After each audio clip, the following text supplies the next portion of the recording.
ప్రధానమంత్రి జనజాతీయ ఉన్నతి గ్రామ అభియాన్ పథకాన్ని వినియోగించుకొని గిరిజన గ్రామాలను పూర్తి స్థాయిలో అభివృద్ధి చేస్తున్నామని జిల్లా కలెక్టర్ ఏ శ్యాంప్రసాద్ తెలిపారు.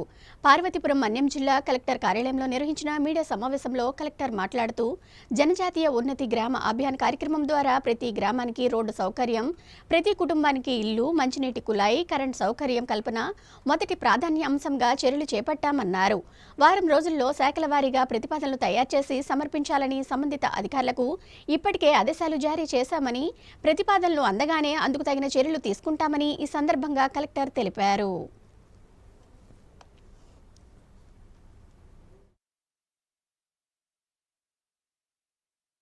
దగ్గర ఉన్నటువంటి 1435 గ్రామాలకి హ్యాబిటేషన్స్ కి 266.73 కోట్లు ఆల్రెడీ మనకి శాంక్షన్ అయి వచ్చింది. సో ఆ పనులన్నింటినీ కూడా మనం గవర్నమెంట్ ఫండ్స్ తీసుకొని అవి పనులు ప్రారంభించాలి. ఆల్రెడీ ఇది శాంక్షన్ ఉంది కాబట్టి ఈ పనులు చేసుకోవచ్చు. దీంట్లో మెయిన్ ఏంటంటే ప్రతి ఇంటికి కుళాయి కనెక్షన్ ప్లస్ ఆ ఊర్లో ఒక ఫిక్స్డ్ వాటర్ రిసోర్స్ ని మనం ఏర్పాటు చేయడం. తర్వాత ప్రతి ఒక్క ఇంటికి ఎలక్ట్రికల్ కనెక్షన్ ఇవ్వడం. ఇది కూడా మనం సాచురేషన్ మోడ్ లో అన్ని ఇళ్లకి కరెంటు సదుపాయం ఉంది. బాడంగి అని ఒక విలేజ్ సీతంపేటలో లేదు, అది కూడా ఇప్పుడు చేస్తున్నాం. సో అది కూడా ఈ నెలలో అయిపోతుంది. సో ప్రస్తుతానికి కరెంట్ పరంగా మనం 100% అచీవ్ చేసేసాం. సోలార్ పవర్ కూడా ప్రతి ఇంటికి ఇన్స్టిట్యూషన్స్ కి పెట్టమని చెప్పారు. ఇది కూడా గైడ్ లైన్స్ తయారవుతున్నాయి. ఈ గైడ్ లైన్స్ తయారైన తర్వాత అది కూడా మనం చేయడం జరుగుతుంది. అండ్ ప్రతి ఒక్క మొబైల్ మెడికల్ యూనిట్స్ కూడా పెట్టుకోవచ్చు ఇందులో. దీనికి కూడా 173 కోట్లు దేశవ్యాప్తంగా కేటాయించారు. ఎక్కడైనా 5 కిలోమీటర్ లోపల ఎక్కడైనా మెడికల్ సౌకర్యం ఇవ్వాలంటే, డాక్టర్ ని పంపించాలంటే ఒక మెడికల్ యూనిట్